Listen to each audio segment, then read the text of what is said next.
Welcome to Grablives, everybody. Thank you for listening. I really appreciate it. First and foremost, if you don't mind supporting Grablives on Instagram, YouTube, Spotify, Apple, give us some stars and some reviews. It really helps the algorithm to get the message out for first responders. It's going to create things that enables this platform to really reach a lot of people who need the help. So that's one part. And as far as that disclaimer goes, everything we say and do does not reflect the City of Los Angeles Fire Department. And our sponsor and our team member, Frontline Behavioral Wellness, reach out to them. Check out what they have to offer. And as far as mental health derived to treat first responders, firefighters, police officers, and veterans, they offer so many things that they can give you in their peer support group program, and their clinicians. They always have a heart to help first responders. You can check out acerahealth.com as well, their facility over in Costa Mesa, and seeing their facility was such an awe-inspiring way of what that community does. And check out their hotline. It's a 24/7 hotline dedicated to first responders. It's 661-877-7241. Today's guest is going to be Rishi Kahtri, who is the owner or part-time owner or part owner of Clear Mind Treatment. And he's an amazing person. I ran into him through, learning about Clear Mind about a year ago, and what they treat as far as their mindful health solutions to finding help for people. And they have a heart for helping first responders. I know a lot of firefighters and police officers who've gone there and had tremendous results. And so their treatment is focused on ketamine assisted therapy. And Rishi's going to talk about the details of what ketamine offers and the treatment, how their experts are able to help integrate the ketamine experience, and their management of how they handle everything is super interesting. This was a very informative episode on what ketamine can do, and as far as helping first responders find some type of help, especially those who don't know how to help themselves when they go into therapy and they're hitting a lot of roadblocks or dead ends. Something like ketamine can really help someone. And as far as that goes, I just really want to make sure that this is about finding what's right for you. This may not be for you. And realizing like there's a piece to this jigsaw puzzle that's always moving, and we're trying to find out what's going to help first responders from going through these mental health crisis issues. So listen in, and thank you for listening.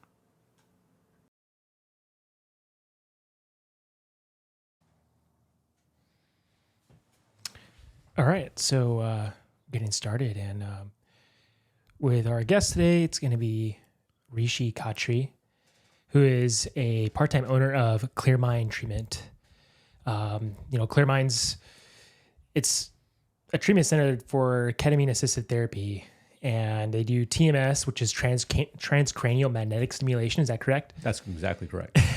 So I'm going to have Rishi introduce himself and talk about this treatment center and the medicine of ketamine, how it's really helped people transform their lives in different ways, and how it's been an assisted way to get past certain blocks and things that are underneath the surface that people have a hard time doing it with regular therapy.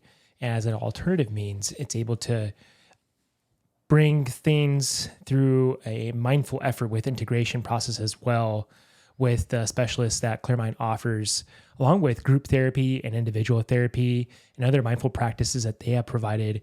And initially, Trevor was the one who showed me Clear Mind, and we were going to their facility and getting treated by them with everything they offered, except for TMS for myself.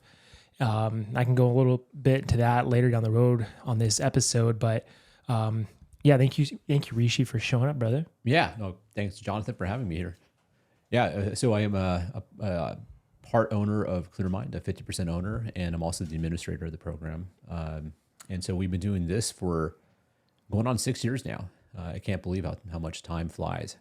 And during the time, again, like you said, everything, we Our primary, we are a mental health intensive outpatient program, is what we like to categorize ourselves, with assistance with ketamine, assisted psychotherapy. We call it KAP, is what our lingo is inside our walls. And then we also offer psychotherapy, psychiatry, which we have no problems with Western medicine. We think it's a complementary thing to everything else we do. EMDR, which is eye movement desensitization and reprocessing. Oh, that's right. I forgot you guys do that too. Oh yeah, that's huge. Yeah. We can talk about that too if you want. TMS, which is very cool. And I wish that more people would believe in TMS, because it really is something that helps people without using any molecules or psychoactive molecules. It's a direct stimulation of the brain. It's all part of it. Hypnotherapy we can offer. I think is that it? I think there's probably more, but I think that's a group therapy as well. Case management and skill sessions, so all together, and it's all directed towards the client, whatever they want. And so we're not telling them what to do. We have like certain requirements per se that's required by insurance, which is the cool part about our program. It is covered by insurance, and especially first responders have insurance that will pay for our program. But it's a collaborative type of environment. And so that's important for us to work with the people who want to be with us, and that way we make a program that works best for them. Otherwise, I think you can't force a horse to drink. You know what I mean? Right. You can bring in the water, and so that's the whole aspect of making this a program that is very individualized. That's the only way. Yeah, and the first time I ever heard of ketamine treatment was through a doctor named Dr. Dan Engel, who has done so many different research with MDMA, and he's one of his books that I had read was the Concussion Repair Manual, because of what I had went through my traumatic brain injury, and he had mentioned about ketamine, how it's helped so many people with traumatic brain injury, and the medicine can move neural pathways and help kind of maneuver around scar tissue, and how he had described it in the way he's seen massive results from people who've had struggled with issues for so many years, a lifetime, and the results were just uncanny. So just for everyone who doesn't really understand ketamine, do you mind kind of explaining, what it does, its properties? Because there are some certain factors to it that are pretty interesting, and then some, I guess, red flags people would say, because it's been considered as like a disassociative in such a way as well. So if you don't mind introducing that medicine. Absolutely. So there's one more thing. It doesn't just help people reprocess or redo their neural pathways. It actually can regrow neurons, Wow. which is a big deal, right? So specifically, it'll regrow this thing called the dendritic spine. I wish I had a diagram I could show your listeners and viewers. But before ketamine, you'll see a dendrite, which is part of the neuron. It'll be missing a whole lot of buds, is what they call it, or buttons, boutons. And after ketamine, those particular boutons will be back, which is important for a connection between neurons. And so when we get very depressed or PTSD or brain injury, we tend to lose those. And so it's interesting that ketamine can help regrow dendritic spine specifically, which in my mind is also akin to regrowing neurons, which is a big deal if you're trying to come back from a concussion.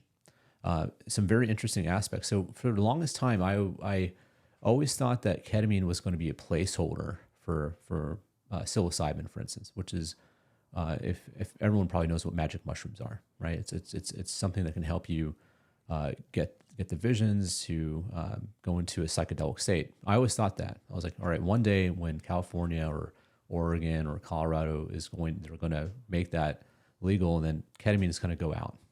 But I'm a firm believer that ketamine by itself is going to have its own category, and it's going to stay, because it does the properties that it does, the things that it does do in terms of of our neurochemistry. So for our neurotransmitters, for instance, it'll boost glutamate, right? So glutamate is a very important neurotransmitter for activation. So it'll activate neurons, which is, so when you're slowed down, for instance, when you're depressed, you have less activation in glutamate. And it's also important for this thing called neuroplasticity. It's a concept that's been around for quite some time. In case someone doesn't know what neuroplasticity is the ability for the brain to be in a state where it can change, essentially, right? When we learn something new, like a new song, perhaps if you're playing guitar, maybe we're in a new city, or maybe even using our left hand or learning a new language, neuroplasticity is activated. So ketamine itself will activate neuroplasticity, which is important if you're trying to break old habits. Our brain always likes to go into the same pathways, even if it's like a really garbage pathway. For instance, if it's depression, people will still go down and do bad habits again and again and again because it's something familiar. So there's the increase in the glutamate, which is a neurotransmitter. Another thing it'll increase serotonin. So serotonin is important for happiness. So that's another thing it'll increase. It'll increase GABA. So GABA is an anti-anxiolytic. It's important for again, it's something that if you're very anxious, it'll increase GABA and help you control your anxiety. And another big thing that it will do, it'll increase dopamine. So dopamine is a huge topic nowadays. Dopamine is the happy neurotransmitter that we need. So whenever we do something pleasurable, whether it be getting a like on Instagram or meeting up with a friend or whatever it might be, we have that dopamine hit, and so it'll increase that. So what the part about the dopamine that's important is that when you have an increase in dopamine, if you've been so depressed, right, or so in the state where you're just so depressed, that little bit of dopamine coming back in will give you, it won't make you happy, but at least it'll give you hope, right? And then it'll give you hope to kind of keep on going and to continue with therapy or to keep on going with life, perhaps. And that's the reason why ketamine itself has been shown and FDA approved to help people get out. It'll essentially stop suicide. Well, not essentially stop. It'll help people probably decrease their suicidal ideation, right? Because then they'll have like these increased neurotransmitters, right? So at least for 2-3 days. So they'll give it in the ER, for instance. And then with conjunction. So another big thing about that, it increases the neuroplasticity, which is a big deal if you're going to take in new therapy. So that's kind of what it does for the most part. But it's very important that you take it in conjunction with some sort of therapy. But we can talk about that later if you want. Yeah, I mean, that's part of like the process is the mindful integration of your experience. And the way you had explained it to me was that it's like a fresh blanket of snow on a mountain. If you're on a ski resort, you have these, what's going to mimic what neural pathways are there to result as is like these ski marks on the mountain. And ketamine is like a fresh blanket of snow where you kind of like have a restart or reboot of the system. And whatever is around to maneuver around those ruts that are just really dug in really deep of the same, methods of patterns of thinking, that kind of provides this treatment for that. And I mean, think of people having the same, limiting beliefs for themselves or the same factor through trauma. It's just a method of, I guess, a cheat code in a way of how we can move around it. And then through the therapy, you're talking about your experience of how the medicine has kind of maneuvered you around that area of that you've been thinking and looping yourself with over and over and over. For, I think some people, I know specifically a firefighter I had talked to who had a traumatic incident on the job where nothing was helping him and he was going through a severe suicide ideation, and the only thing that helped him was ketamine because it helped him relax and it helped him remove himself from the night terrors he was having, and it gave him that hope of what you were kind of talking about. And for us on the job, we can experience some methods of severity through whether incidents where you have this near-death experience or whatever it may be that can be so traumatizing that you're almost in like this I guess frozen in a way to where you're in a catatonic state, and like this, something like this, it's a tool to use in order for a therapist to really get across to the patient or the person who's really struggling with severe trauma. Oh yeah, no, of course. Yeah. So I think it is a tool that will jumpstart the brain. If I wish I could show, at the clinic, we have a picture of a brain that is depressed. Do you remember seeing this one? A brain that is depressed and a brain that is not depressed. And so if you look at it's an MRI, fMRI, a functional MRI, which is one where someone's awake and their things are moving around. So the person who's depressed, the frontal lobe especially, is going to be kind of blue. It's not activated. And then a person who's not depressed, it's very activated. So the ketamine will actually activate the frontal lobe as well. And that's an important thing, because when your frontal lobe is activated, the theory is that when we have a lot of our feelings are controlled within our limbic system, right? They call that the lizard brain, or the emotional brain. And so when that's very, very activated, it doesn't really think. It doesn't think. It just has emotions like hungry, angry, afraid. The frontal lobe is important for our mood, because when it's more activated, it will help understand, like, why are we afraid? Why are we really hungry? We just ate like an hour ago. Let's just like calm that down. And that's what the frontal lobe is important for. So in terms of PTSD and concussions, the reason why people get depressed when they have a concussion, or definitely several, is because the frontal lobe might have been harmed in that. So its ability as the executive functioning, as executive part of the brain, it'll decrease in its ability to tamper, to decrease the emotional brain, right? So that's why people with lots of concussions tend to get more depressed, because they can control. It's no longer able to dampen that down. And then when you have increased frontal lobe activity, you're able to think more clearly. I mean, that's just it. When you're very activated frontal lobe, you can see things. It's the most human part of us. It makes like the highest. It is what makes us human. It is the highest functioning part. We can see things instead of just a black and white fight or flight. Lots of people are in fight or flight often, but when your frontal lobe is activated, you can see things in a much better way, right? In a more objective way. And actually, when you're in flight or flight, interestingly, if you're very, very frightened, the emotional brain will start. It's so activated, it'll pull blood away from your frontal lobe. It'll shunt it away, and so you actually kind of get a little, not actually maybe even dumber. And so then the frontal lobe is not able to then govern your emotions until you're able to calm down. That's governed. So that's done through, definitely through fear. Like when the amygdala is very activated. I can keep on going. Yeah, no, I love it, man. No, the amygdala has been a common theme where working through kind of the network of peer support group programs and the clinicians that are trying to treat firefighters and first responders in general, they're seeing the amygdala is on fire. That's a common trait across the board. Sure. That makes sense. You're in this state and that's what's causing the hypervigilance, where you're constantly aware and awake like all the time, even when you're sleeping. I know for myself, when I'm sleeping, I'll have this twitching thing. Unless I've been off work for a long period of time, if I'm on vacation or whatever, I'm finally getting to rest. But when I'm not, when I'm constantly on the grind, I'm getting awakened 2-3 times a night, 4 to 5 times a night, depending on the night, if it's a weekend or whatever. That amygdala is on fire. You're adding, a 20-year career for someone. It's very, very common for someone to have that state, and they get this feeling like they can't even rest. So that's just one of the factors, and I'm glad you brought that up at the very end there. It's like ketamine can kind of calm everything down, the nervous system for a second, in order to process something that's really important. It needs to be integrated, and seeing every part of the picture per se of something you've suppressed or forgotten or released into the subconscious. And it's kind of like this network of, a slideshow.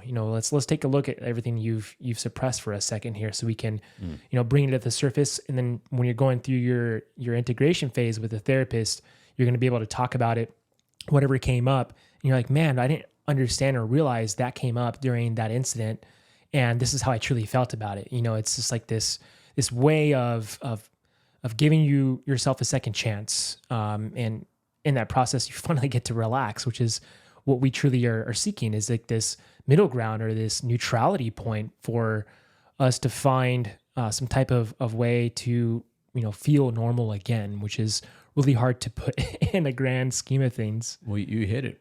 I think that it is a way for people to get away from themselves, to look at themselves. So the way I describe it, it's a way to look at yourself in a third person standpoint, and that way you can kind of step back from your life and you can look at your problems and then analyze it in a way where you're not, it's just like, oh, check out this person named Jonathan, or check out this person named Rishi. Well, they're going through this really tough time, and like, let's think about this a little bit.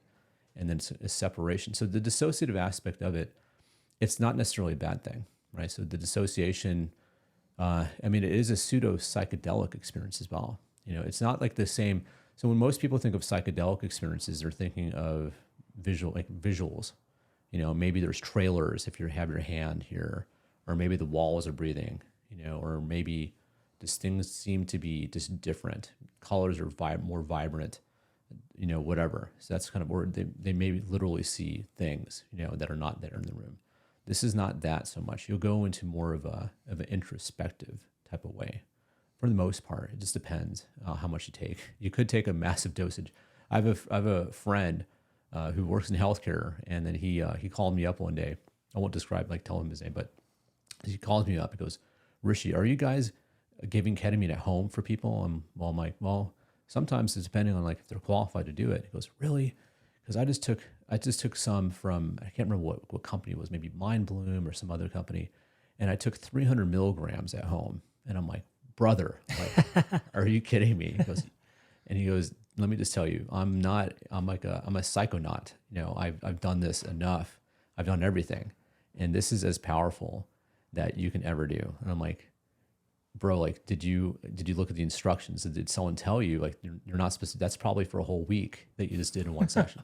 So they call that a heroic dose. And if you go in and do enough of that amount, you will go into a very deep intellectual type of experience. But most of the time, it's not going to be that deep, I don't think, for most people. And but you'll look at yourself in a third person way. Another thing that ketamine, I've noticed what it does for people is that it'll force you to lean into your problem. It's a little bit different than mushrooms, perhaps, but especially in ketamine, if there's something that's, so initially when some of the first people who started developing ketamine for psychiatry purposes and for mental health purposes, they wanted to call we call it a journey, but they wanted to call it a dreaming, right? So guess what's in a dream? It's your subconscious, right? Right. And so it's all your subconscious, and even a nightmare, it's all you. Everything in your dream, it's all produced from you. Like, it's not someone beaming something in. It is all from you, and it's your subconscious that's there. So if there's something that's in your dreams that are coming up that's scary, well, then you can kind of go talk to your therapist or do your own dream analysis and figure out what the themes are here, where it's coming from. It's also the same thing within ketamine.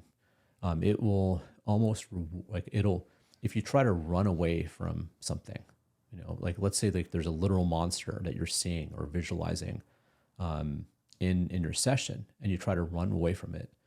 You could be, maybe it's running away from a childhood trauma, right? Is you don't want to think about it.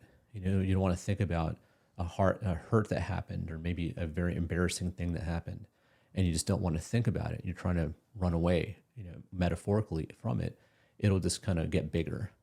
But the second that you lean into that particular monster, it'll turn into a bunch of butterflies.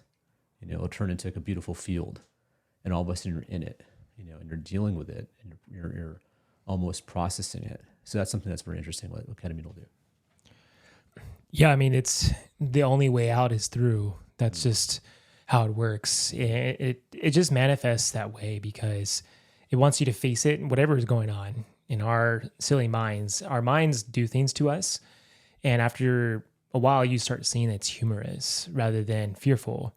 And that's the part about this, is like it's teaching a lesson, like everything else. If you see it like that, and if you give yourself the opportunity to stand up to whatever it is, it gives perspective, and realizing the truth behind something is, and in the end, after, you'll thank yourself because you realized you had the courage all along, but you were afraid, or whatever emotion comes up that kept you from it from the beginning, or however it is for each person's individual experience. And each person's individual experience is subjective. There's no objective scientific way you can analyze someone's experience.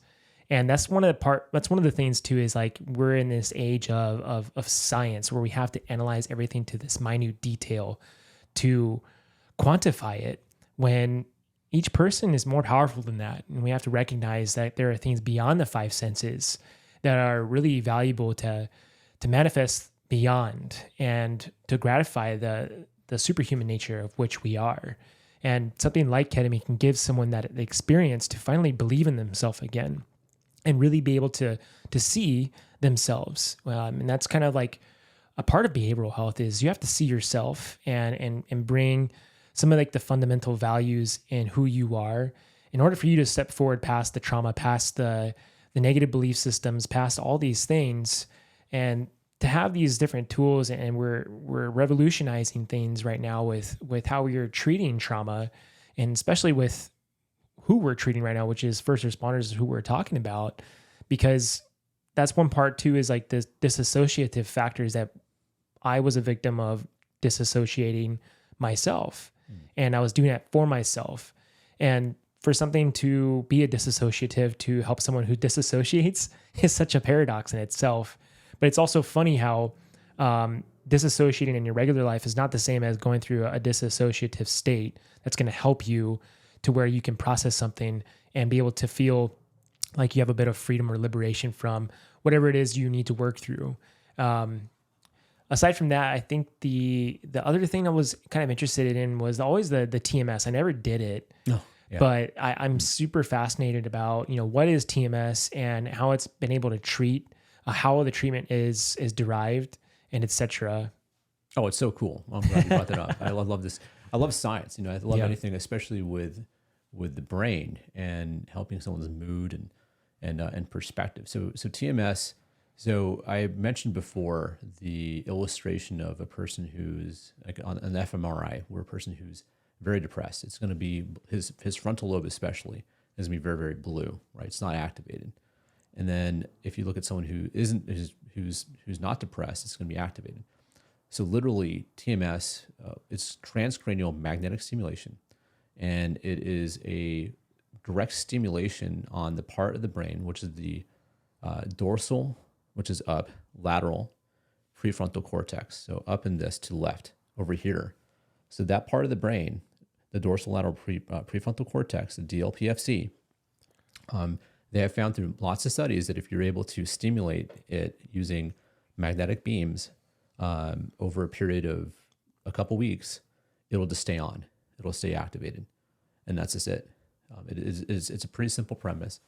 And it's been FDA approved for almost 20 years now. And that's like the very, very cool part about it. And it'll help people get through depression. So the TMS machine has a lot of different programs it has. So it can increase the activity of your brain, which is great, which is what you want for someone under depression. And you can also decrease activity of neurons as well. So instead of using, for instance, a 10 hertz frequency, which is the activating, or 5 hertz to 10 hertz frequency, if you go down to 1 hertz, for instance, you can decrease activity. And that way, someone who's very anxious, so someone who's very, very, very activated with anxiety, well, guess what? Their brain is way too activated in the anxiety center. So what the scientists have found, if you put it on the right-hand side for most people, like 99% of most people, 98% of most people, on the right-hand side or the right part of the brain, and then decrease that activity, a person will become less anxious. So then in essence, you could almost treat bipolar, because bipolar disorder, for instance, it's a depression, and it's also just way too much mania, like way too much activation. So you can almost even somebody out, which is very, very cool. And not only that, but you can even place it on other parts of the brain as well. So not just for the stimulation of depression, which we're talking about depression and anxiety in our context, but for other things, you can actually even help concussions. You can help people become reactivated in their Broca's area if they have a stroke. You just have to locate whatever part of the brain that is damaged, and then place they call it the coil on that part, and then use the right frequency to stimulate them. And the stimulation itself will activate the neurons 100 times a second. Just imagine like the neuron just is firing. and you do it again and again and again, and all of a sudden it'll stay activated, which is very, very, and like the part I like about it most is that it doesn't take drugs. So when you ingest something, just remember like the psychoactive molecule or whatever it might be, the molecule, it's not just going to the targeted tissue. It is going to every tissue. It is going to every single cell. And imagine the molecule that is supposed to help you like a key, right? It's going to go to the tissue that has the most amount of locks. So if it's for your brain, then probably there's a ton of the locks that are there, and that particular key is going to hit that. But don't forget that other tissues might have some of the locks, and it'll still activate those and unlock those ones, which is why you have side effects. So they may not be as much, but for instance, if your spleen or your liver or something else has a little bit of those locks that are available, it'll still get activated. So that's the side effect. Interesting. Yeah, I noticed like some people will say that it would kind of reveal more of physical imbalances after a treatment because of that, what you just explained, like the emotional part of what you're holding in, whatever organ it was, and then that suppression of the emotion, it would have issues in that part of the body or with the fascia, things like that. Interesting. And I know like with even with the TMS, it's a consecutive treatment, right? Yeah. It's like you need to do it 5 times in a row in order for it to be effective. So like it's treatment based, and along with ketamine, it's not like you just have one shot and that's it. It's like a consecutive part of the therapy. It's like you need to do multiple sessions to see what's going on. There's an algorithm to it of your own introspective or whatever is coming up, right? It's like that's kind of like what we're trying to figure out, this jigsaw puzzle, right? And like that's the cool part for I bet like a therapist to see, hey, what's going on here. Then they're seeing something in their mind on their side of the coin. It's like, okay, I'm seeing this is what's going on. They're bringing that part up inside the therapy session. Hey, I'm seeing this is the common theme here. Don't you see this? And then like there's when these light bulbs come up, right, for a person. Like, yeah, you're right. I didn't recognize that that's what's coming up, even in my personal life, my conscious life outside of doing the therapy sessions with whatever it is, if it's TMS or ketamine or group therapy, whatever. It's like this thing where we're trying to unlock for someone to find their truth or find their center, and that's what is beneficial with this type of treatment, because it's not like one part is the answer. It's these multiple factors that are bringing the solution for someone. So that's really rad the way that came up. Well, I like the fact that so the word multiple, actually kind of triggered me into this thing. So the more that you do, so part of our philosophy in our program is the more that you do, the better it's going to be, right? Because if you combine this, the combination therapy that is the key, because you could do these in one-offs. Will it be effective? I mean, maybe like a little bit, but if you want real maximum efficacy, you do them all together. It's like taking if you had imagine you had a wall and you had one sledgehammer to break through something. I mean, you could do it. You hit it really hard, maybe it'll crack through it. But if you had a bunch of sledgehammers, to kind of break through this problem, then it'll work. And if you did it consistently, and all of a sudden, whatever block that's there is going to go. And that's like a very, very important thing that we want to just emphasize is this. If you combined, and so there are studies. So everything that I'm saying, it's not coming from me. Like I'm not just saying it for the sake of saying it. You can go online. Don't believe me. But here, I want you to go double check my work, right? Go online, go look up studies, look up ketamine studies, and then go look up combination of combo studies of TMS combined with ketamine, and you'll find that those particular individuals who participate in that will tend to do better. Because it's like hitting something extra hard. You can combine it with psychotherapy, then you have even better results. Combine it with EMDR, you have even better results. Combine it with like a support group or like a peer group or a group therapy, even better. And you do it all together all at once. I mean, that's a good thing to do in my mind, because it's going to be quick. It's going to be quicker. I like to almost call it a fast tracking of psychotherapy. We've had people who've done psychotherapy for years. I know some people who've done it for decades, and they never got anywhere with it because their brain was stuck, right?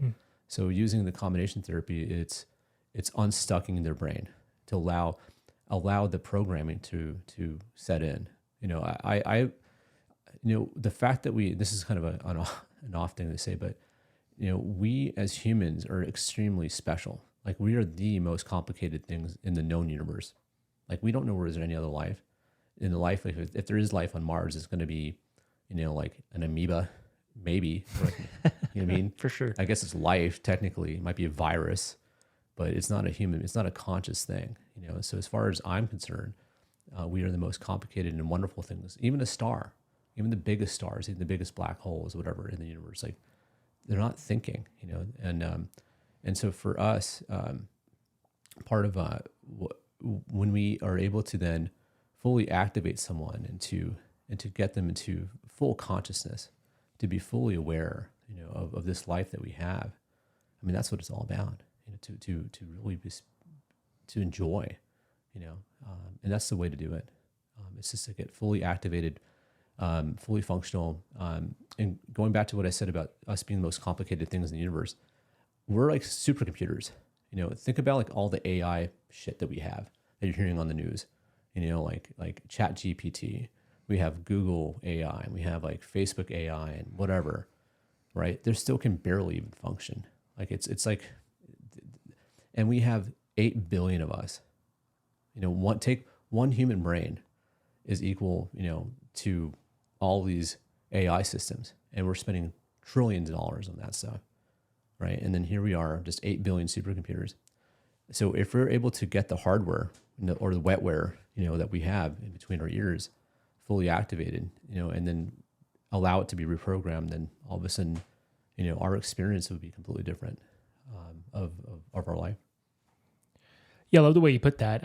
I do want to get back to what you're saying is like you're having this concept of like stacking your treatments, which is really important. I mean, the way I was able to get past my own injuries or any injury for anyone, when you realize like the more you do is going to benefit you. Let's say you hurt yourself and you're going to physical therapy, but you're not getting the results. Okay, well, you got to try other things as well and combine them together to have the better outcome through a short period of time is kind of what you're saying. And, through my own methods of my own self-healing, I've had to do that myself and not, put all my eggs in one basket, but spread them in different baskets is how I've come across it. And even entrepreneurship, you're an entrepreneur, that you can't put all your money in one basket. You got to spread it.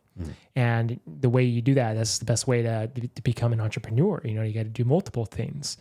And if you see yourself kind of like this octopus, right? You got your tentacles in all different places. That's the best way to have the better outcome. And also it keeps things more agile and free, and also have fun with it. And that's the part too, is you got to have more joy and play with everything as opposed to, being more constrictive with it and, being rigid in the way you see it. Because the more I can kind of go into reference for this movie called The Fountain with like Hugo, what's his name? I think it's Hugo Jackson. No. Anyways, The Fountain in that movie, the best part of that quote in that movie was the road to awe. I never forgot that. And it was like about this road to be in awe of everything. And that's the way I wanted to live my life, was with that method of just being in awe of the glory of it all. And we recognize that in each other and in yourself. It really brings a light to a lot of that wonder, that love of everything, as opposed to the other side of the spectrum of the darkness or the things you don't like, and bringing kind of like the introspective with that. In reference to like kind of what we were talking about with, what was the last thing you were mentioning? I wanted to touch on that. The supercomputer.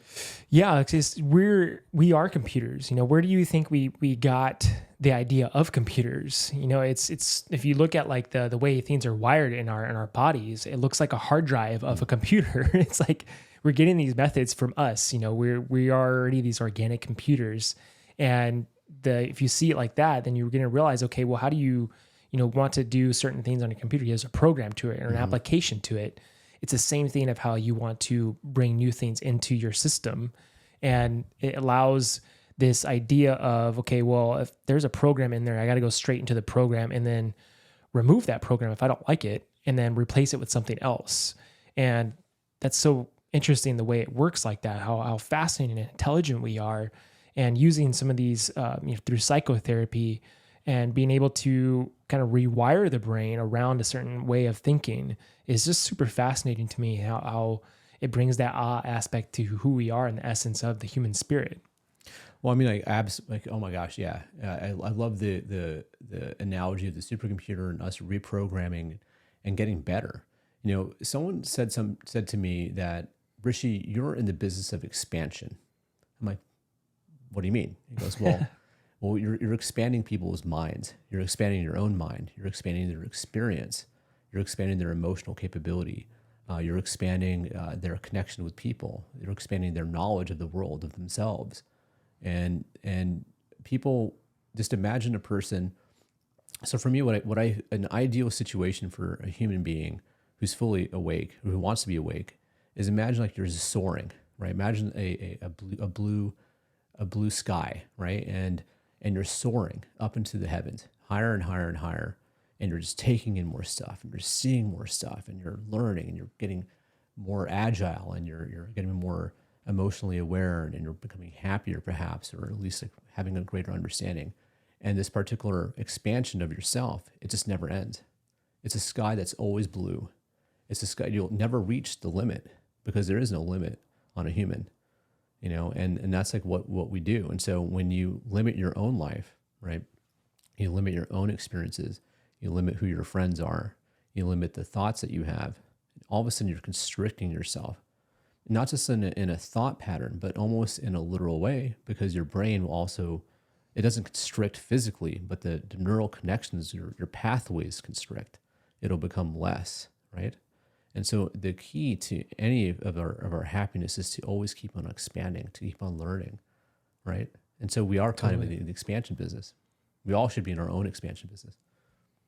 Yeah, lovely way you put that. And it's like, and you could keep going further and further in this expansion. And when you go inward, you realize like that part of the expansion is the contraction as well.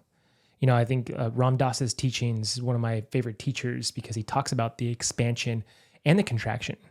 So in those constriction moments of contracting with yourself, you have to honor that too. You know, it's a part of this scheme of things, and being grateful for that part as well, because that part will teach you to expand. And it's almost like this accordion that's just making this sound of going outward and inward. And that's the beautiful part about it. And so when you do have those contracting moments, you really have to go into it and honor that part of yourself in those moments, because it's always going to have the opposite effect to it, which is beautiful. And everyone hates those contracting moments, those challenges come through, because they're challenging. And that's the part of growth of the expansion, is when you go into those moments with yourself. And I just want to, reiterate with everyone who is going through something, whether it's a mental health crisis or a physical injury or whatever you're working through, anxiety, depression, change your perspective around it, because that's one of the most important things you can do. When you can expand and really rewire your brain around it just by sitting on the couch and doing it right then and there. That's why one of the things with stacking your treatments is, aside from the therapy you're doing, you have to have some type of personal growth, expansion, and contraction practice that's going to allow you to work with yourself, with just you and yourself. And one of the things is like doing, when your mind expands, you have to do some type of somatic body work to kind of move things around, because the body is going to still keep the score of things.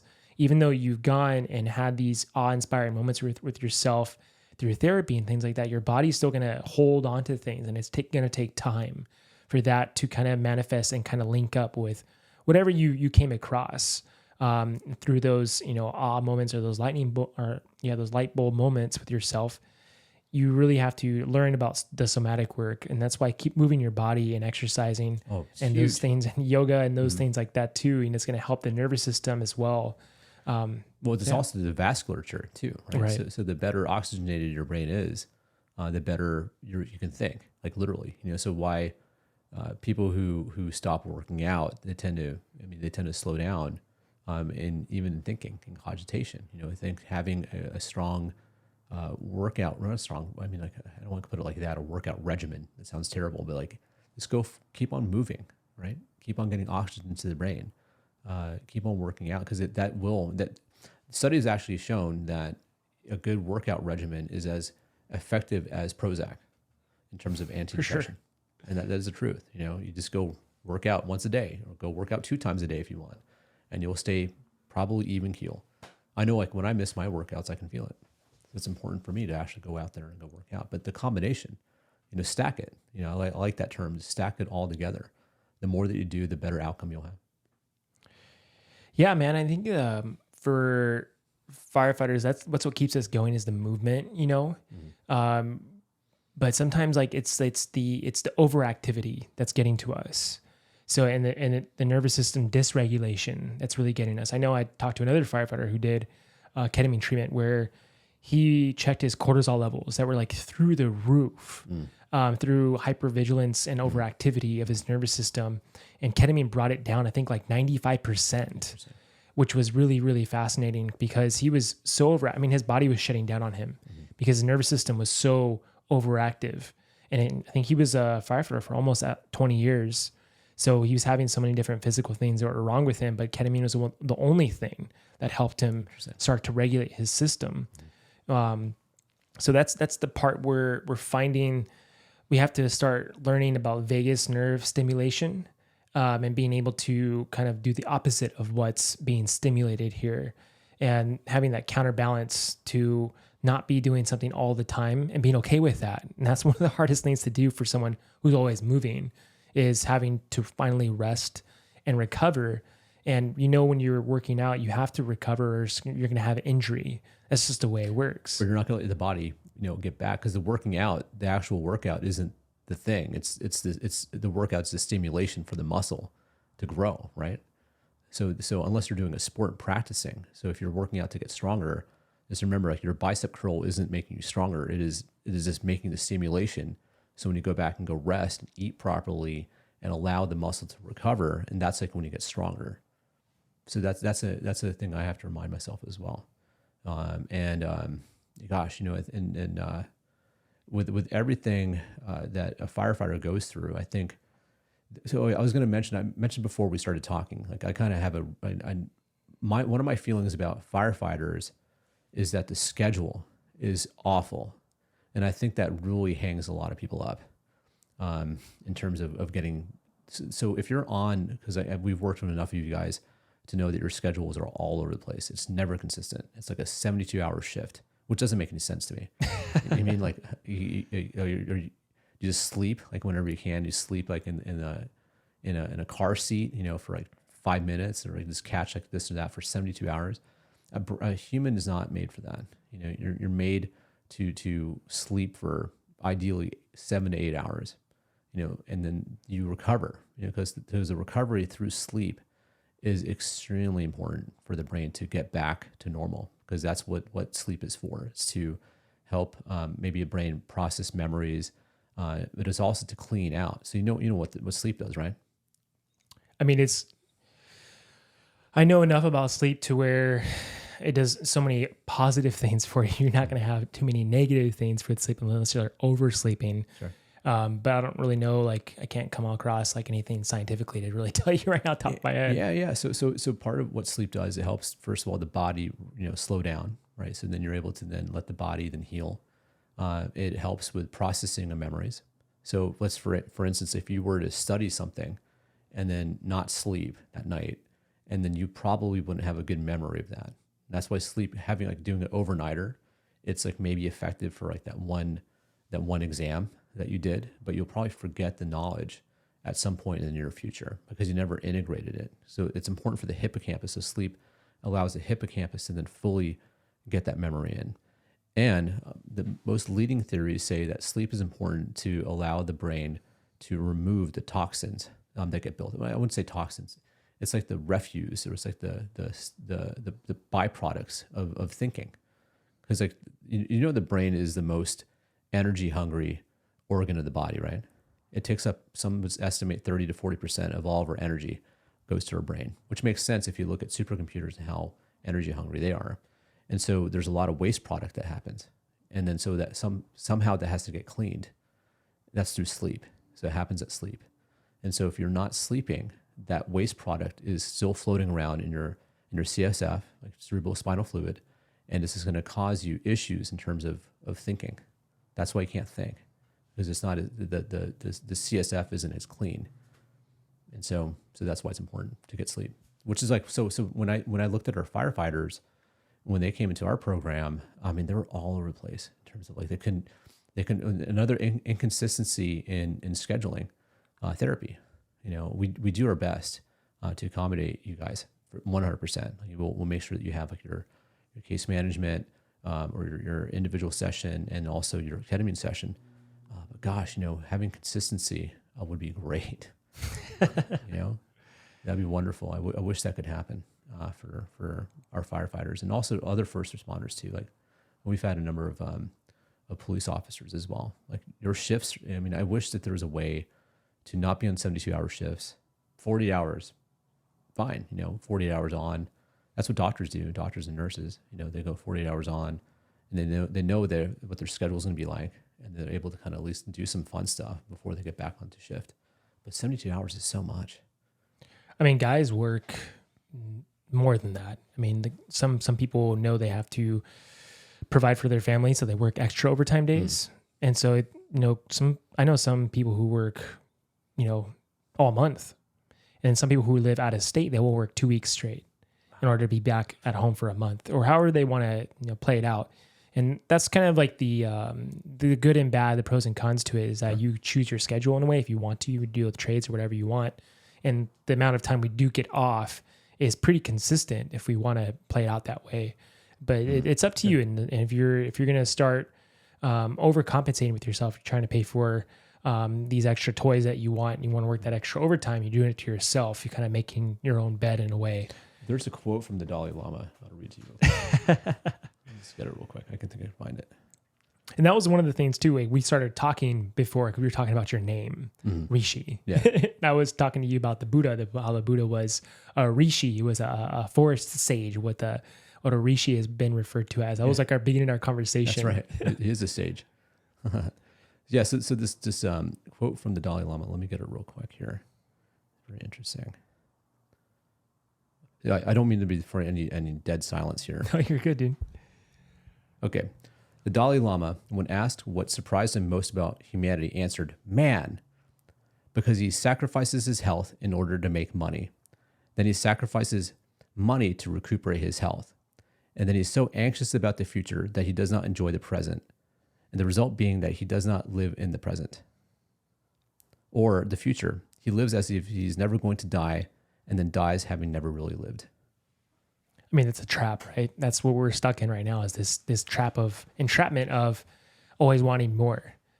And you're losing sight of the big picture, which is enjoying each moment, because in the infinite moment is the infinite now. And that's all we have. That's what we have to be in that state.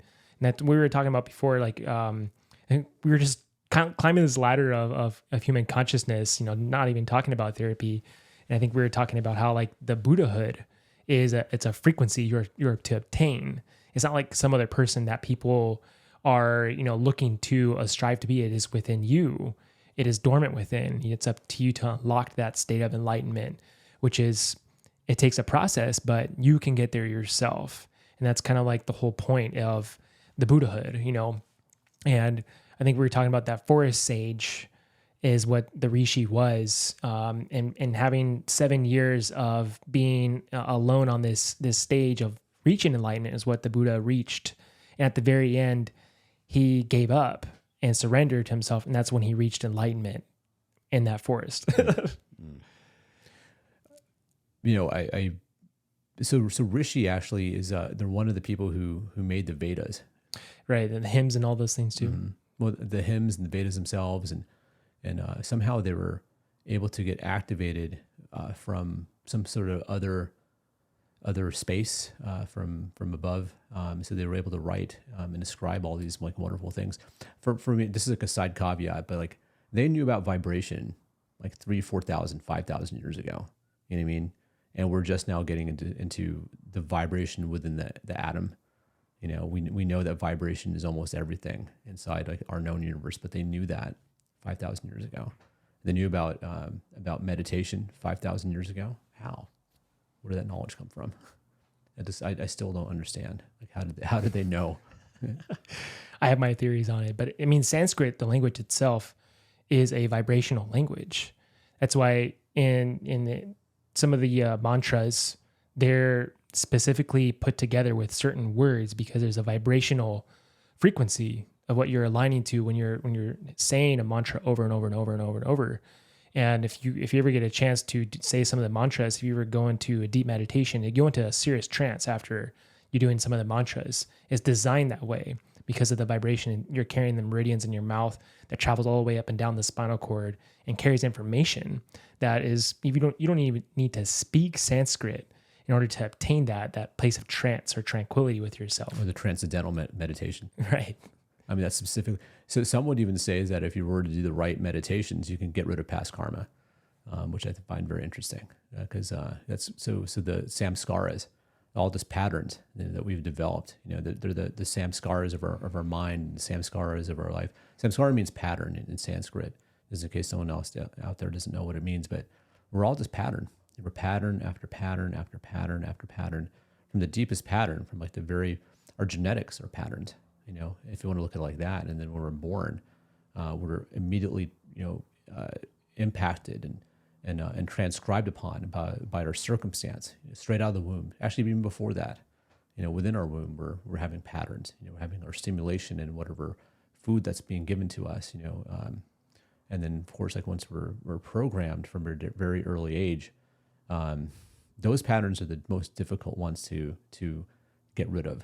And one would wish that every human being has a wonderful childhood. From the age of 0 to 5 is extremely important because they're the subconscious patterns that we're given.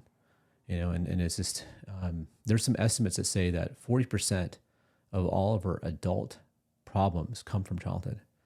And it's through like not being raised properly, or unfortunately maybe some parents just don't know how to parent. I mean, I don't blame people for being bad.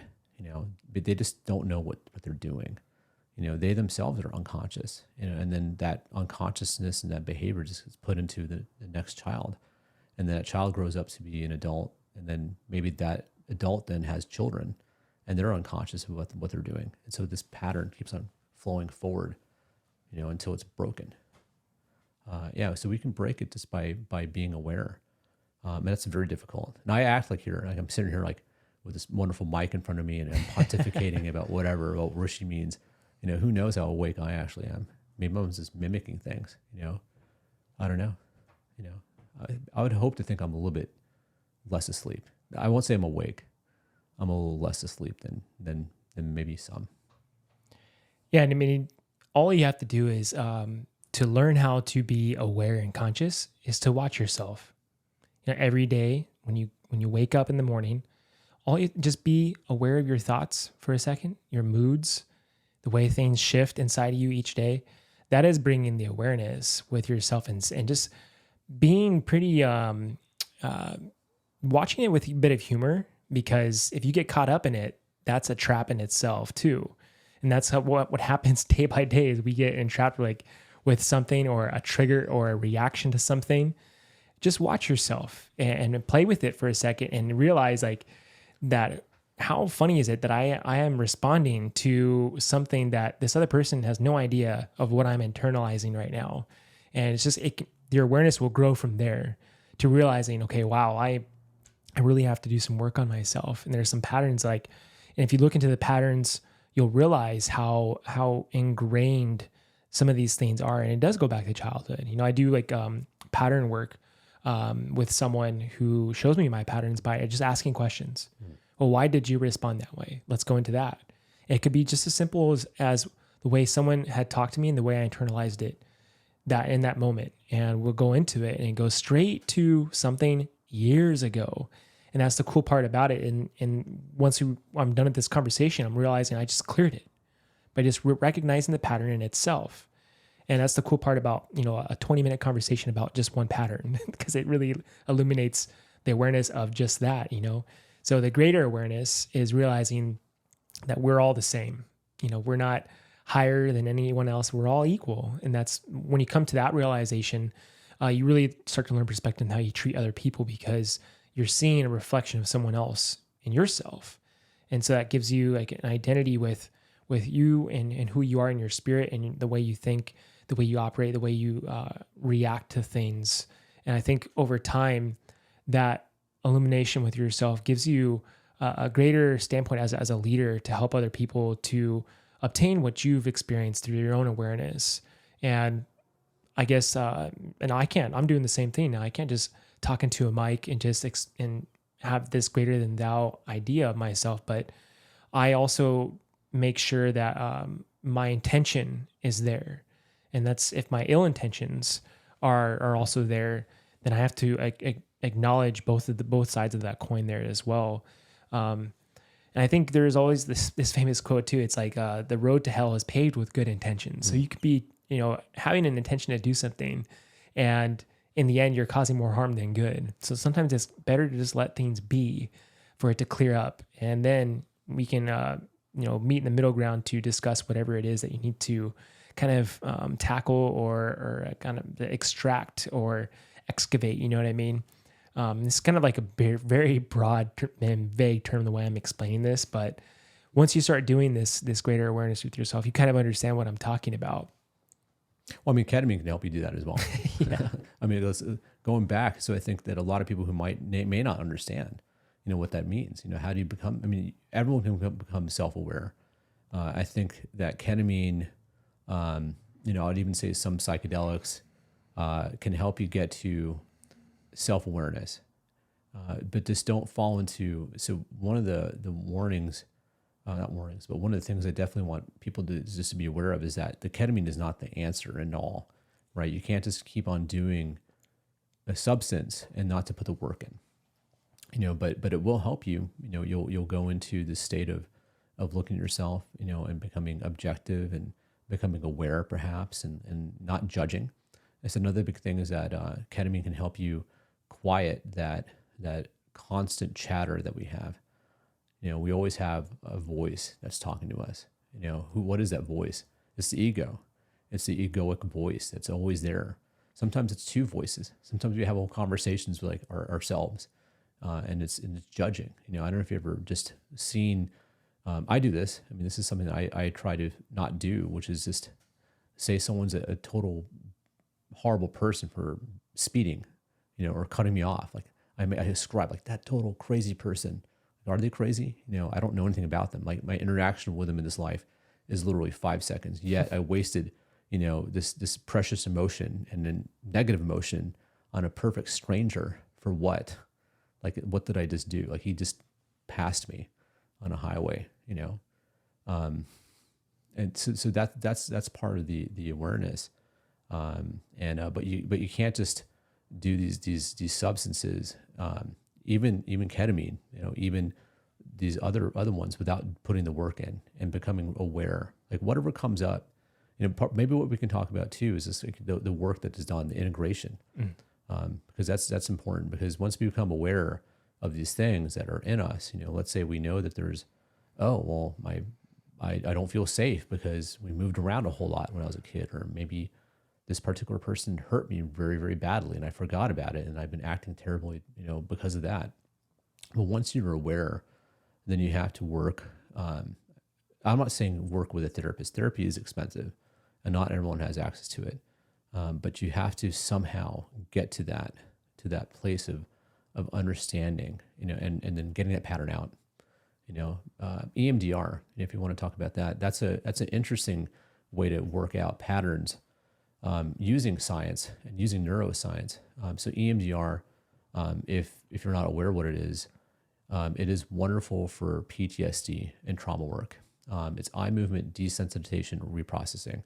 Without going too heavily into the science of what it does, it is where the eye movement, so your therapist who is trained will make you move your eyes back and forth. Maybe there's a light, like a board behind them, or two bulbs or a screen, and there's going to be a marker that goes across back and forth, back on a lateral way, right? And then they will walk you through when you're ready, because they'll do this thing called ego strengthening. They'll walk you to whatever nasty memory it could be. It could be where you watch someone die. It could be where you were injured. It could be where something terrible happened to you. Whatever memory it is that you want to not be so strong in your mind, you'll walk to that memory, and somehow the eye movements while remembering that memory, it'll decrease the strength of that memory. And that is the process without going too much into science. And over time, and not saying forever, like a couple weeks of doing this, all of a sudden the memory will just become like any other memory. So what is PTSD? PTSD is having such a strong memory where your body goes back directly to that traumatic moment and is acting as if that memory, that thing is still happening. So it's a gunshot, watching someone burn, a car accident, something else. And then all of a sudden you're back in like it never went away. I've met people who've had memories, PTSD for years. Like they go back to like, and they can't forget it. It almost defines who they are. How terrible is that? To be defined by like a random, event that happened once, 10 years ago. How sad. And then that's what they become. They talk about it all the time, and they not only that, they join a survivor group. So, you can't move on because you're in the survivor group, but the only way you're a survivor is if you remember like what you survived, it's the irony of that. EMDR can help, couple that with ketamine and everything else, and then you can move on. Yeah. I mean, it's crazy because when you're talking about, memorizing or remembering something, like I don't remember anything from a shift. It's completely cut off from my memory. Like I can't recall any of the calls I went on. It could have been like 2 days ago and I don't remember it. I think it's a part of a defense mechanism with first responders that we carry is like, you just don't remember, I think it's from also lack of sleep and just from the years of compiling your hard drive with so much memories of so many things that have happened. I remember the super crazy calls without a doubt. But other than that, like I don't remember any of it, and that's part of the thing is that the disassociative part that is subconscious is that it kind of is built that way in order to protect your psyche because you can't absorb all of it. You know what I mean? That's why the people who do this work are really, really important people because they have a good way of functioning at somewhat level of, not being able to process every single little thing, and I think one of the hard parts of this is like what we refer to as like a moral injury. And a moral injury is like this internalization of something that you feel like you couldn't do for yourself or someone else. And you hold guilt or shame for that thing. And this can go into like sexual assault as well. And something that goes into against your belief systems that really cuts you deep. And you really have to go that's where the real work comes. So when you got to do that moral part of why do you believe that you internalize that, now you have to go into your belief systems. And then that's where you start rewiring the patterns of that, because your beliefs are what really drive you in this life. And what were you taught there? And why is that good or evil or whatever? And you really have to dig deep, and it becomes this philosophical way of thinking. You start to think, well, why did I think that was good or bad? And now you can loop yourself in that as well. So doing the integration work is super important because you find more about yourself through that experience. But I think something like ketamine and TMS is good for those moral injuries because it helps you not go into that place of judgment like you were talking about, and you get to analyze it a little bit better. And sometimes there's a perspective that comes up that you had no idea existed, and you see the positive side of it through that experience.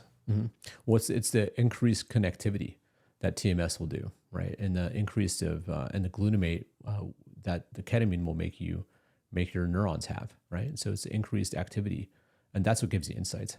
So all of a sudden there was like a blockage in certain neurons, and all of a sudden, boom, and all of a sudden the thought pattern starts flowing into a different direction, and that's why it's important. I've seen so many folks who've gone through our program who've been stuck, absolutely stuck, and they're able to break through. I'm grateful for the work that I do. I love what I do. This isn't just some sort of just thing to make money. I don't think that this type of work, you can just do it to make money. Because if you were, then you won't be very good at it, number one. But then number two, it's just day in, day out to to want to help people. Like it's a lifestyle. It is a calling. It's a mission. At least for me, I think there's plenty of people who are good therapists and good providers, and they do it as a job. They're fine. There's nothing wrong with them. But I love what I do, and I'll continue to do it for as long as I can in some sort of capacity. It might be something else. It might be, but I just really love the idea of helping people break through their samskara, break through the patterns of their life, and just live in the present. Because if you're always holding on to the past, you're not really being here. And like the Dalai Lama said, you're not really even alive, at the end, because it never really lived. It's living some sort of thing, that just happened. Totally. And then they're gone. Yeah, I think the hard part is getting to that point of wanting help and not realizing that there's work to be done, and it takes something serious to get you to that point. That's why we have these catalyst events in our lives that take us that moment. I would have still been in the same behaviors that I was in for years, of being an alcoholic and, not listening to my body, not listening to my consciousness, and being asleep, for a very long time. I would have done that had it not been through, the catalyst of my life. And my path of healing came from physical things that came up in me, injuries and things like that I had there's no real like medical reason why it came up. Because it started with my foot. That's what started with me, is like I had plantar fasciitis. That's what started my path of healing.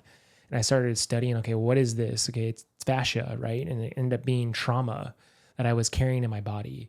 And that's what led me down this whole road of healing. And this was years ago.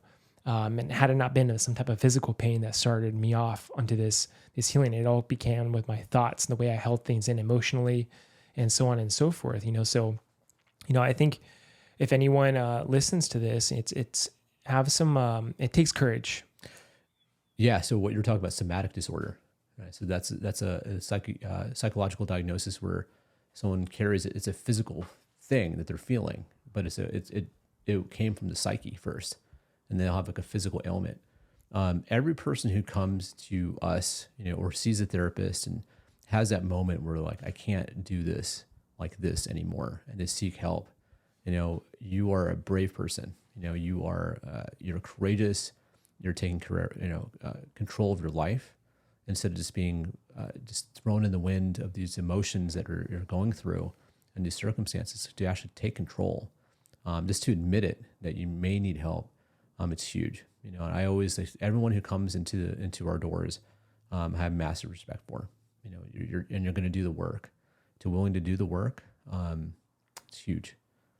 So don't be afraid. And then if you find good providers out there who believe like they're going to be on your side, you don't have to be embarrassed. They've heard a lot. They know a lot. They want to be on your side. They have training. This is the lifestyle that they're living, is to help other people. So don't be afraid. Just get out there, go find someone that you gel with, whether it be me, whether it be another company, whether it be family, whatever it might be. Go pick up a book. Go to the self-help section, even, anything. Just go, don't be afraid. Just take that first step. So how did you start Clear Mind? That's a good question. So I started it, I was consulting. So as a healthcare law attorney, I was consulting, and I started consulting for a lot of drug rehabs. So I moved back from New York in about 2013, 2014. And I was consulting for Malibu rehabs. They're all going through this thing called Joint Commission accreditation. They wanted licensing and this. And after a period of time, I was thinking, this is because I was consulting for home health agencies, ERs, urgent cares, hospices, durable medical. It's like these other ancillary medical type of companies to help them form. And then I started consulting by accident. It was an old neighbor who happened to be working for a company called Summit Malibu. And I went over there, and then I started talking to them. I was like, this is really great. Like, I like what they're doing for addicts. Right. And I started going into that. And then I noticed that there wasn't enough mental health. There's a lot of drug rehabs out there, but not enough specifically mental health. So I found an investor, And then we started it, and then it just kind of slowly came to being. And the ketamine came about 1.5 years after we started initially. And then through research, finding that the ketamine is FDA approved, which was important for me, because that's another big thing, is that ketamine is legal. Everything else is not. It may be decriminalized, but it's well studied. And then we started incorporating it, and that's it. We started doing it year after year, getting better at what we do, and we've hired the right people who are great. Caitlin, Kayla, Virginia, our PCCs, and all of our therapists. They're wonderful, wonderful people. It's a people business. I think like if you don't have the right people in this, then once you get them, and everyone's on the same mission. So that's kind of a nutshell how it started. Yeah, and that's the important part too. Is like the workers you have, the employees are really awesome and helpful, and all the therapists that I've come across were really great and super open to the firefighter schedule and how they maneuver around whatever you have available, which it was really, really hard to do. And after I had left ClearMind, it was a lot of work. It wasn't like I had a lot of time on my hands to go do this. I had to make time in order for me to do the treatment of, even getting like my therapy appointments done. It was super difficult, but it was an effort on my part. Like it takes two to tango, right? Like you have to really want change in order to change and make that effort for yourself. So it's not easy to do work on yourself. It requires time and effort and money. It's not like any of this is cheap either. No. You know what I mean? So, and you have, do you have 2 clinics? I think you have there's one in Torrance for sure. And I don't know if you have any other clinics. Yeah. So we have another location in Tarzana. Okay. And then one more in Scottsdale, Arizona. Oh, really? And our work actually just, I don't know if you know this, but we can do it remotely. So we can be completely remote. So you can be at your house anywhere in the state of California or in Arizona. And then we can do, it's better to be with us, physically with us, but if you can't, then this is almost as good. I would say it's as good. For many people, they almost prefer it. Yeah, I think I was impressed by hearing that ketamine is done at home. I was like blown away that was available for people. I didn't know that was even available until someone told me that they were receiving that treatment. Oh, yeah. So we screen the candidates to make sure that they're safe, and we're not giving enough dosages where a person can harm themselves. So it is very controlled the way that we do. That's it. good to know. Yeah, it's not like you just knock yourself out, like literally. Yeah, don't do that. You're going to sit with us, and we have lots of protocols for safety. So that was developed over time as well. Yeah, and then what's the screening process, if you don't mind explaining that for everyone to kind of understand? Because you're going to be working with someone, right? You want to make sure they don't have these other addictive behaviors, they're on other medications, et cetera, right? So are there any like contraindications for ketamine, and how does that screening process work for you guys? Yeah. One of the most important screening processes, screeners, is schizophrenia. A person who is schizophrenic, you cannot take another dissociative. That is not going to help you in any way. It may. I don't know if it's going to harm you more. I've read enough studies where it doesn't seem to make a person much worse or worse at all, but it won't help them, right? Because a person who's schizophrenic, schizophrenia is almost like they're in a naturally neuroplastic state. You know what I mean? So with but overly, where they're making so many connections, they're connecting with things that aren't real, like voices, or people talking to them, or conspiracy theories, like they're making connections that aren't real. So if you're schizophrenic, if you're unmedicated and you have heart-related issues, so ketamine will increase your blood pressure. And so if you have any type of cerebral vascular events, CVEs in the past, then we will need a clearance from your physician, either your cardiologist or your neurologist, if there's like a particularly, so any type of thing that can increase your blood pressure, especially if you had a stroke in the past. We don't want to accidentally increase your blood pressure where you have another stroke in our office or at home. And that's kind of it, actually. I think like most people are safe. We start out with low dosages. We're not going to give anyone, like my buddy who took the heroic dose on this first time ever. It's going to be very slow, and we'll get to, you'll get to understand yourself slowly. You pace it out. We're not going to tell you what to do. We're handing you the tools. You let us know what you need. Now, as far as TMS, you can't have any type of shrapnel in the head. Nothing that can pull accidentally be pulled by the magnetic stimulation. But pretty much most people can do TMS pretty safely. Interesting. I know there's this idea and concept of a K-hole. Do you can you explain or can identify what that is by any chance of someone who's going to do that treatment? Yeah. Well, we joke around it at work often. So someone's in a K-hole. It's where they've done too much, and not like an overdose where they're unsafe. It's just like they just can't move, and they're like all in their head at that point, and they're sitting there going on an adventure in their head, or they just like literally can't, but they're still thinking. The way I think that it's a special K, right? So that we always get joked around by that, the whole idea of, because it was, or it still is, a club drug. At least like when I was growing up in the 90s, it was special K was like the thing that you take to raves, or party with, and then just go into a K-hole. I think when people go into a K-hole using special K or street ketamine, it is just overdose. Like they just took too much. They don't know what they're taking. Like if you're bumping a line at some club, or at home, do you really know what you're doing? You take a little like yellow bottle out and you bump it out, and you just take like your credit card and you cut a line with that. Do you know how much you took? Probably not, right? So the K-hole is where you can't move. But it's probably effective, for some people. I remember like we had one young lady, mid to late 20s, executive at some nice company in South Bay, and she came to us because she just didn't want to buy it anymore off the street. So she enrolled in our program because she noticed by partying with her friends that she felt better afterwards. And then so she kind of put the two and two together. It's like, what, maybe if I just did it in a controlled environment. And that's when she came to us.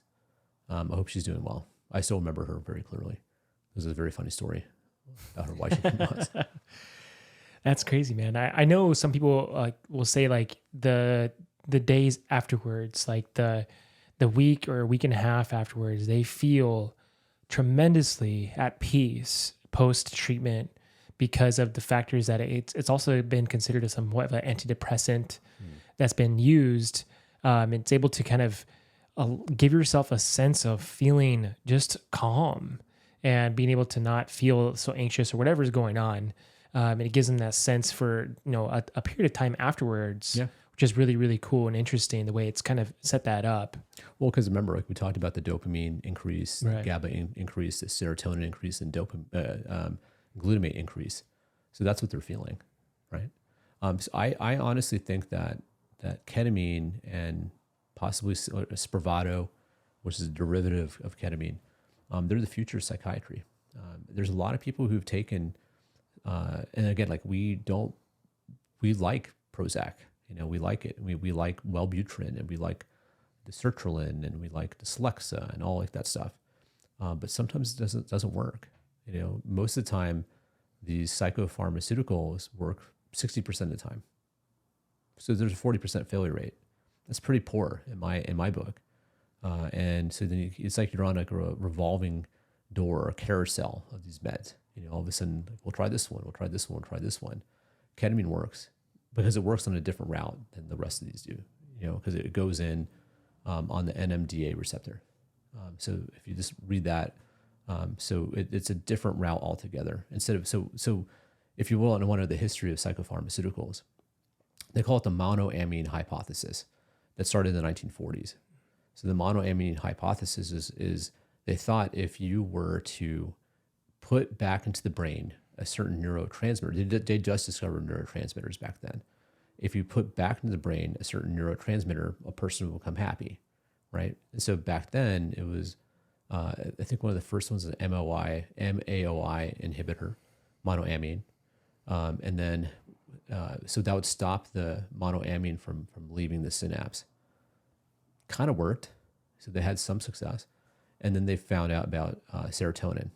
So then the other drugs that started being produced were ones that wanted to keep serotonin within the synapse. So then you have an inhibitor. So the inhibitor will actually get onto the receptor of serotonin and block it. So the receptor wouldn't withdraw, or it would just keep the serotonin within the synapse a lot longer. But the funny thing is, they've done experiments. So if that was true, they've done experiments where they literally have sucked out, well, not literally, they've inhibited serotonin within people's brains and see what happened to them if they'd fall into a deep depression. And guess what? They did not. Why is that? So that couldn't be like the 100% reason for depression.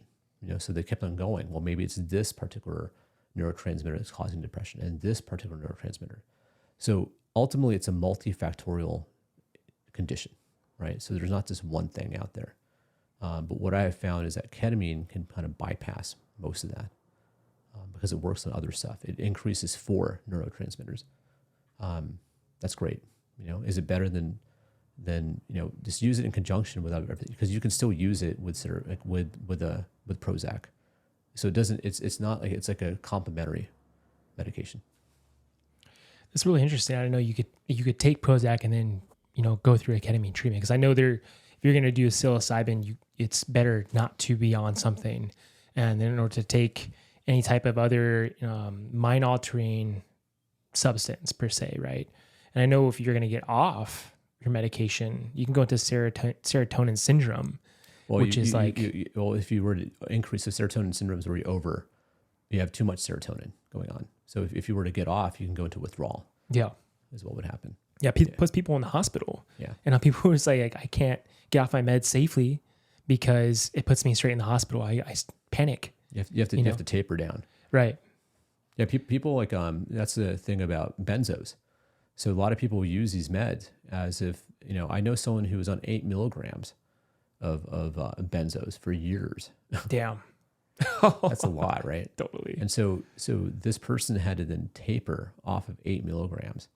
You can't stop benzos cold turkey. It could kill you. The reason why it could kill you, so so alcohol and benzodiazepines, they're extremely similar in structure. And so sometimes people that's why when you have an alcoholism problem and you go to a rehab, they put you on benzos and they taper the benzos down. Theoretically, you could taper someone off of booze. You just give them just drink this much whiskey per day and we're going to taper you down that way. Some people probably do at home. But with a benzo and alcohol, if you were to stop cold turkey, it could kill you. And the reason why that particular substance's withdrawal will kill you is because your body's so used to having that in, it will if the severe withdrawal will actually stop your heart. There's called Purkinje fibers, an SA node and NA node inside of your heart. And if you were to then stop the proper firing of your heart, well, guess what? That's a heart attack. So extreme withdrawal of benzos or alcohol can cause a misfiring of your heart and you just die of a heart attack.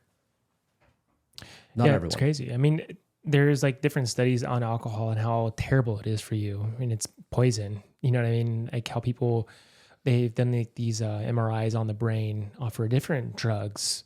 There's a list of them, and alcohol was the worst that disrupted gray matter in the brain and brain activity. And yet it's one of the number one substances that's being used, Well, I mean, it's just, you have a lot of powers that be that want that to be, Right. I mean, why is one legal? Why is one not legal? Who has the money? I mean, that's the question to ask. Who's making the most money? That's another conversation. That's right. Well, cool, Rishi. Thank you for coming in, brother. I'd love to close here. And, before we close, do you mind kind of saying how anyone would want to reach out to Clear Mind to get treated? And not necessarily, you don't have to do ketamine to go into Clear Mind. You can just do regular therapy and everything else, EMDR as well.